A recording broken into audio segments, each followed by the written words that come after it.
Hello दोस्तों, कैसे हैं आप सभी लोग। स्वागत है आप सभी लोगों का मेरे चैनल नॉवल बॉय डॉन पर। मेरे चैनल को सब्सक्राइब करके नोटिफिकेशन ऑन कर लीजिए ताकि आप सभी को नए नए कंटेंट मिल सके। धन्यवाद। तो चलिए आज के एपिसोड को शुरू करते हैं। एपिसोड 53, तुम यहाँ क्यों हो। उसने अपना पूरा शरीर पानी के अंदर कर लिया। कुछ पल बाद वो पानी से बाहर निकली और तैरकर किनारों पर पहुंचकर एक पत्थर पर बैठकर अपना सिर पीछे के पत्थर पर टिका लिया। उसके सीने से नीचे तक का पूरा हिस्सा पानी के अंदर था और बाहर निकले मजबूत मगर सुंदरता बिखेरते कंधे पर भीगे काले बाल किसी सर्प की भांति लिपटे हुए थे। वो पानी में भीगे अपने हाथ निकालकर अपना सिर दबाने लगी। उसने धीरे धीरे अपना सिर मला, लेकिन उसके सिर का दर्द और परेशानी बढ़ती ही जा रही थी। वो दोनों हाथ पानी भरकर अपने चेहरे पर मारने लगी। उसका मस्तिष्क सुन्न सा हो रहा था। वो चाहकर अपने मस्तिष्क को शांत नहीं करवा पा रही थी। माथे पर बिखरे लटों से टपकता हुआ पानी उसकी घनी मगर भीगी पलकों को गीला कर उसकी आंखों को धुंधला कर रहे थे। उसने पलकें झपकाकर चारों ओर देखने की कोशिश की, लेकिन कोई फायदा नहीं। उसने वापस अपना सिर झटका, लेकिन तब भी कोई असर नहीं हुआ तो आखिरकार वो उठने को लगी। लेकिन अचानक ही ऐसा लगा जैसे किसी ने उसका पैर खींच लिया और वो उस गहरे से झील के अंदर सरक गई। उसने तैरकर बाहर निकलने की कोशिश की, लेकिन न जाने क्यों उसके शरीर ने काम करना छोड़ दिया। दूर अपने घोड़े पर सवार वीर तिरछा मुस्कुराया और अपनी उंगलियां बंद करते हुए उस झील की ओर देखने लगा। लेकिन कुछ ही पल में उसकी भौहें सिकुड़ गई। ये अब तक बाहर क्यों नहीं आई। वो तुरंत ही अदृश्य होकर झील के ऊपर ही एक पत्थर पर खड़ा हुआ और उस झील में अपनी तीखी नजरें फिराने लगा। साफ पानी के भीतर बेजान से तैरते अरण्या के शरीर में कोई हलचल नहीं थी। पानी के मगरमच्छ जो अभी अपने शिकार से लौटे थे, वो पानी के भीतर आ रहे थे।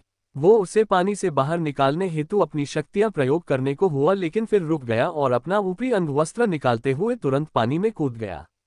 अब आगे पानी के अंदर भी अरण्या ने अपनी सांस रोके रखने और पानी शरीर के अंदर न जाने देने को पूरी कोशिश में थी। उसके तैरने की कोशिश करते उसके हाथ अब भी ऊपर जाने को हिल रहे थे, लेकिन कोई फायदा नहीं। उसका शरीर बिल्कुल साथ नहीं दे रहा था। वो कभी भी पूरी तरह से मूर्छित हो सकती थी।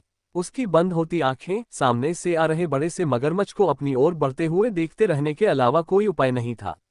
धीरे धीरे उसकी मुट्ठियां ढीली होने लगी और उसके नेत्र पूरी तरह से बंद हो गए। तभी उसे अपनी खुली हुई कमर पर किसी के मजबूत हाथ कसते हुए महसूस हुए, जिससे उसका बंद मुंह अपने आप खुल गया, जिसे वीर ने तुरंत ही हाथ लगाकर बंद किया और तैरते हुए ऊपर ले आया। अरण्या का पूरा शरीर ढीला होकर वीर के मजबूत कंधों के सहारे ठहर गया। वीर ने अपनी नजरें नीचे कर उसके चेहरे की ओर देखा, जिससे उसकी ठुड्डी अरण्या के भीगे गालों को छूने लगी। वीर के चेहरे से टपकता हुआ पानी उसके भीगे गुलाबी होंठों पर टपकने लगा। कितनी शांति है इस वक्त। मगरमच्छ अब तक उसके बिल्कुल करीब आ चुका था। उसने अपना मुंह खोल लिया उन दोनों के पैर पकड़ने के लिए, लेकिन अचानक ही वीर एक झटके से हवा में हो गया। वो अरण्या को एक हाथ से अपने चौड़े से शरीर से लगाए नीचे देखते हुए होंठों पर एक जहरीली सी मुस्कान के साथ बोला, तुम उसे खाना चाहते हो जिसे मैंने अब तक ठीक से देखा भी नहीं। कहते हुए वो उसके मूर्छित मगर असीम शांति और खूबसूरती बिखेरते चेहरे को देखने लगा। उसने तुरंत ही अपनी शक्ति उपयोग की और एक लंबी सी तलवार पानी के अंदर जा रहे मगरमच्छ के शरीर के आर पार हो गई। उसका रक्त शुद्ध जल को लाल करने लगा। वो झील के पास ही एक चिकने से थोड़े ऊंचे पत्थर पर उतरा और उसे लिटाते हुए वहीं बैठ गया और उसके पूरी शरीर को बड़ी ही बेशर्मी से देखने लगा। उसे अच्छे से याद था कि जब पहली दफा उसकी नजरें उसके शरीर पर पड़ी थी तो उसने कैसा व्यवहार किया था। उसके शरीर पर कुछ निशान थे। उसकी नजरें स्वतः ही उसके बदन को देखने लगी। उसके शरीर पर कुछ निशान अब भी थे। वीर का पूरा शरीर पानी में भीगा हुआ था। उसके सुंदरता बुरे चेहरे पर पानी की बूंदें धूप में किसी मोती की तरह चमक रही थी। वैसे तो कोई इच्छा नहीं है तुम्हें बचाने की, परंतु हवा के झोंके सा वो खड़ा हो लेटी हुई अरण्या के पैरों के पास रखे ऊंचे से पत्थर पर दोनों हाथ पीछे बांध खड़ा हुआ और मूर्छित पड़ी अरण्या के चेहरे को देखते हुए उसके होंठ मुड़े और वो एकदम से तिरछा होकर अरण्या के चेहरे के समीप हो गया, बिना पत्थर से अपने पैर अलग किए। ऐसा लगा जैसे उसके पैर चिपके हुए हो और वो हवा में सीधा लेटा हो, परंतु तुम्हारे भाव देखने को बेताब है। वो उसके चिकने और हल्की धूप में चमक रहे चेहरे पर अपनी तीखी आंखें ऐसे फिरा रहा था जैसे कौन सी दिलचस्प चीज उसे देखने को मिली। अचानक है उसकी आंखें शैतानियत से चमक उठा। उसकी तीखी नजरें उसके चेहरे से नीचे आने लगी। सुराहीदार गर्दन पर लिपटे उसके काले बाल, उसके वक्ष पर लिपटा वो काला वस्त्र जिसने उसके वक्षस्थल और नारीत्व को ढक रखा था। उसकी नजरें अचानक ही अरण्या के उदर पर ठहर गई। उसका उदर स्त्रियों की तरह पतला जरूर था, किंतु उसके कुछ भाग पुरुषों की भांति उभरे हुए थे। एब्स। उसने वापस उसके चेहरे को देखा। हाँ, तुम सच में स्त्री ही हो। तुम्हारी कोई पसंद स्त्रियों सी है भी, या बस तुम्हारा शरीर ही स्त्रियों वाला है? उसी बिल्कुल चिंता नहीं थी उसे होश में लाने की, वो तो बस बड़ी दिलचस्पी ले रहा था उसके शरीर में, क्योंकि अभी उसकी तीखी जुबान और हाथ थमे हुए थे। उसने बहुत कोशिश की वो उसे न छुए, किंतु उसके हाथ रुके ही नहीं। उसने दाएं हाथ उसके पेट की ओर बढ़ाया और अपनी एक उंगली से उभरी हड्डियों की एब्स जांच की। वो सच में कड़क थे। हाँ हाँ हाँ, तुम इतनी दिलचस्प क्यों हो? उसने एक गहरी सांस बाहर छोड़ी और सांयकाल का समय हो गया। आसमान में सूरज की लालिमा बिखरने लगी। जंगल से सभी पंछी शोर करते हुए वापस अपने घोंसलों की ओर जा रहे थे। अरण्या के चेहरे पर ढलते सूरज की लालिमा पड़ रही थी। धीरे धीरे उसके आंखों की पुतलियां हिली, हाथों ने गतिविधियां की, और उसने झट से आंखें खोली तो उसकी आंखों में सीधा ही सूरज की लाल रोशनी पड़ी, जिससे उसकी आंखें कुछ पल के लिए बंद हो गई। उसने अपना हाथ सामने कर दोबारा अपनी आंखें खोली तो चारों ओर देखकर उसकी नजरें तुरंत ही ठंडी हो गई। उसे सब याद आया। उसका चेहरा बेहद कठोर हो गया। उसने तुरंत स्वयं को देखा तो उसकी भौहें हल्की सी सिकुड़ी। उसने तुरंत ही अपने शरीर पर ढके काले वस्त्र को हटाकर स्वयं की जांच की तो उसकी आंखों में थोड़ी शांति आई। उसका शरीर काले वस्त्रों में पूरी तरह से ढका हुआ था। उसने अब भी सुबह वाले आंतरिक अंग वस्त्र पहन रखे थे। उसने अपने सिर के ऊपर देखा तो उसके चारों ओर बांस की अस्थायी झोपड़ी, जिसके ऊपर केले के बड़े बड़े पत्ते बहुत तरीके से रखे गए थे। वो उस छोटी सी झोपड़ी से बाहर निकली और खड़े होकर वो काले वस्त्र पहने, क्योंकि यहाँ उसके वस्त्र नहीं थे। उसके बाल पूरी तरह से सूखे हुए थे।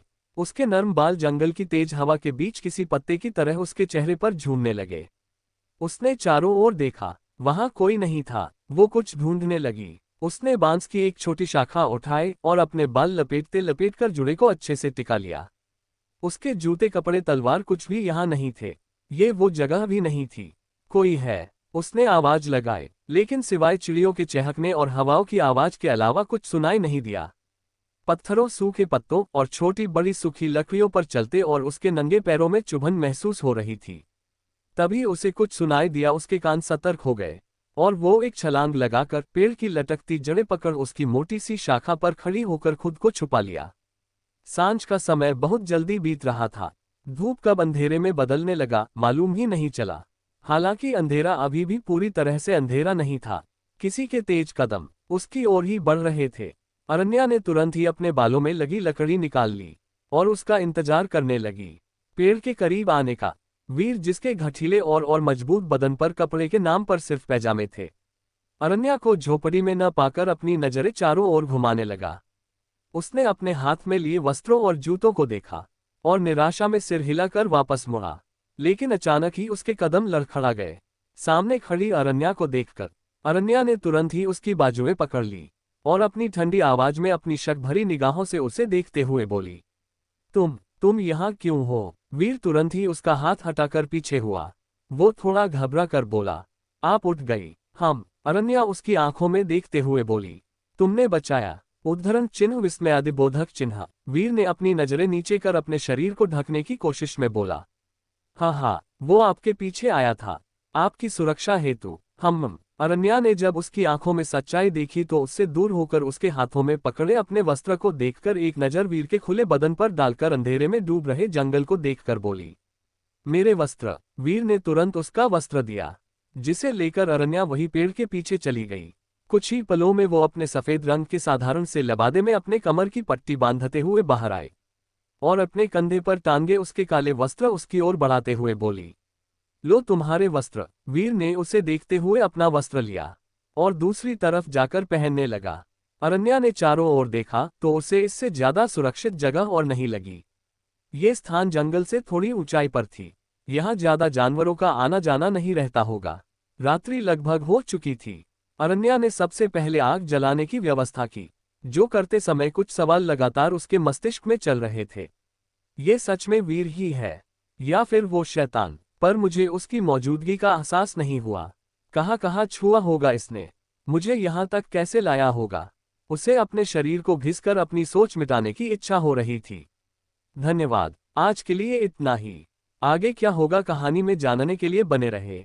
और एक सवाल, क्या अरण्या कभी उसे माफ करेगी? क्या उसका व्यक्तित्व उसे इजाजत देता अपने गुनाहगार को माफ करने का?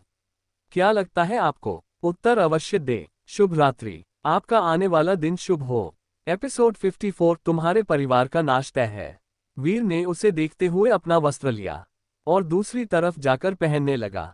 अरण्या ने चारों ओर देखा तो उसे इससे ज्यादा सुरक्षित जगह और नहीं लगी। ये स्थान जंगल से थोड़ी ऊंचाई पर थी। यहाँ ज्यादा जानवरों का आना जाना नहीं रहता होगा। रात्रि लगभग हो चुकी थी। अरण्या ने सबसे पहले आग जलाने की व्यवस्था की। जो करते समय कुछ सवाल लगातार उसके मस्तिष्क में चल रहे थे। ये सच में वीर ही है या फिर वो शैतान? पर मुझे उसकी मौजूदगी का एहसास नहीं हुआ। कहाँ छुआ होगा इसने? मुझे यहाँ तक कैसे लाया होगा? उसे अपने शरीर को घिसकर अपनी सोच मिटाने की इच्छा हो रही थी। उसने पेड़ के पास बने झोपड़ी के सामने ही आग जलाई, जिससे उस झोपड़ी के चारों ओर आग की पीली रोशनी फैल गई। रात का अंधेरा ही गया। उजली रात होने के कारण ज्यादा समस्या नहीं हुई।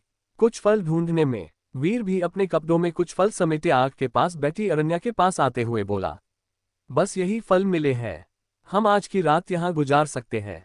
उसने फल केले के पत्ते पर रखे और खोखले बांस के मुहाने पर कुछ बांध रही अरण्या को देखकर सामने रखे पत्थर पर बैठते हुए फिर से सवाल किया, क्या कर रही है आप? अरण्या ने अब भी कोई जवाब नहीं दिया और उस खोखले बांस के भीतर एक और बांस पत्थरों के बीच फंसाकर अपने नीचे के सफेद वस्त्र एक झटके से फाड़ लिया।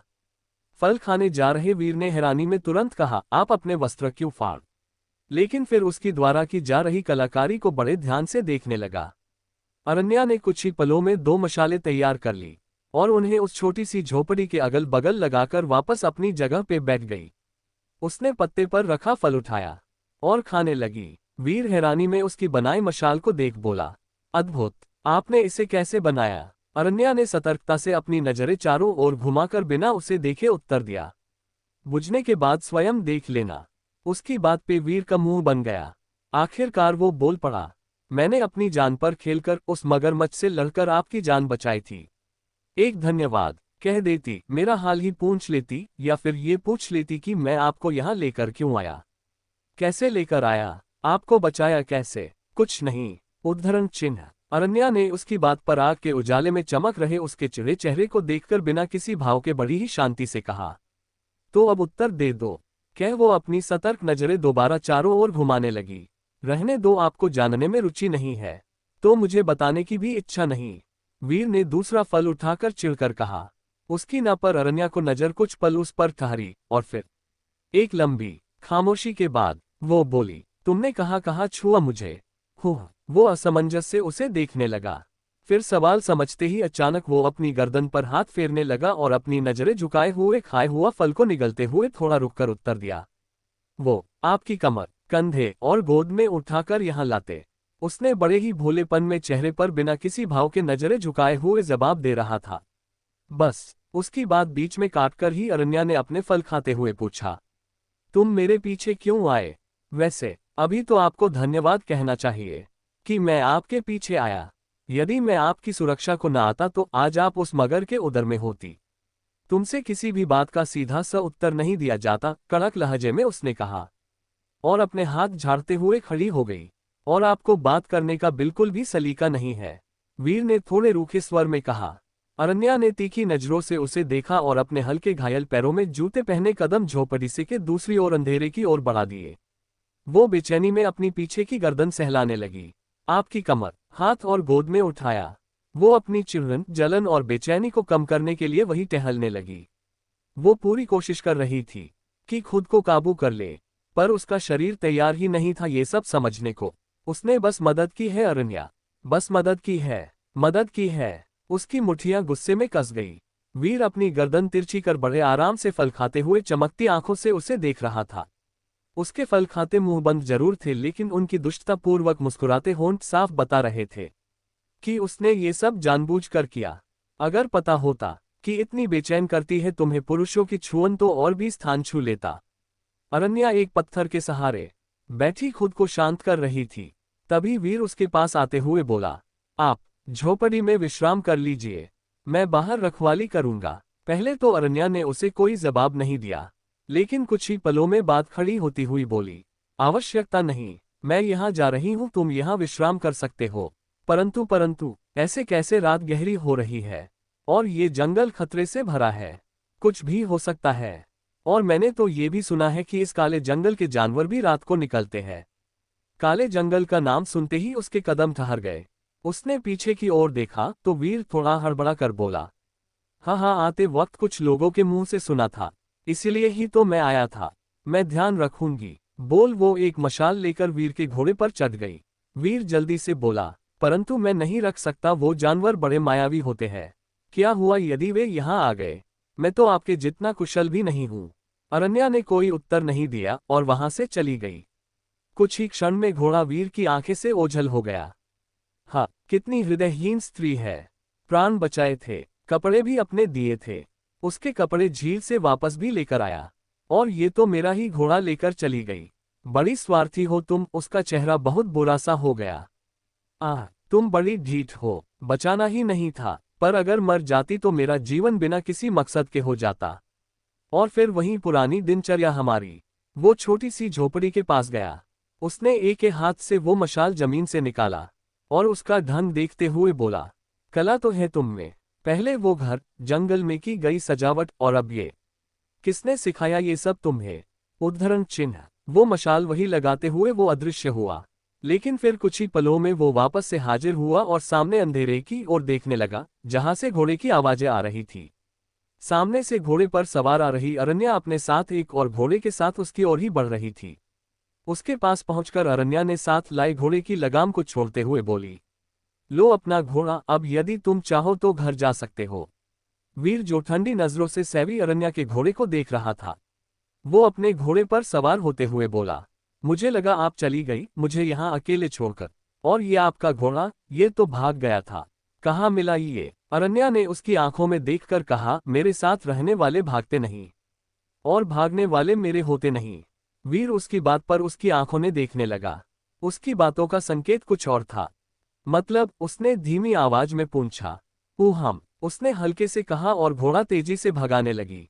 लगभग आधे घंटे के बाद वो जंगल के तीसरी छोर पर एक पहाड़ी के पास खड़ी थी। उसने उतरकर अपना घोड़ा वहीं बांधा और सैवी का सिर सहलाकर बिना वीर को देखे शांत आवाज में बोली, तुम कुछ समय यही प्रतीक्षा करो। बोल वो आगे थोड़ी दूरी पर बनी एक अंधेरी सी झोपड़ी की ओर बढ़ गई। उसने झोपड़ी का द्वार खटखटाया। कुछ पल में द्वार खुला और एक वृद्ध सी काया, लंबी और पूरी तरह से सफेद दाढ़ी और बाल में डंडे लिए बाहर आया। उसने जैसे ही दरवाजे पर खड़ी अरण्या को देखकर थकान भरी आवाज में बोला, इतनी सी शीघ्र विष खत्म कर दिया? कितनों को मारा? उसका असर तो पता नहीं, पर वो उतना कारगर नहीं था। असंभव, मैंने तुम्हें अपना सबसे जहरीला विष दिया था, उसने थोड़ी कड़क आवाज में कहा। तो अरण्या ने उसे देखते हुए कहा, हम अंदर चलकर बात करते हैं। हाँ, आओ। वो वृद्ध व्यक्ति द्वार बंद कर उसे अपने घर में ही बने नीचे जा रहे रास्ते की ओर बढ़ते हुए कहा, तो अब क्या चाहिए तुम्हें? कुछ प्रश्नों के उत्तर हम पूछो। पूरे कक्ष में जड़ी बूटियों और विषाक्त पदार्थों की महक फैली हुई थी।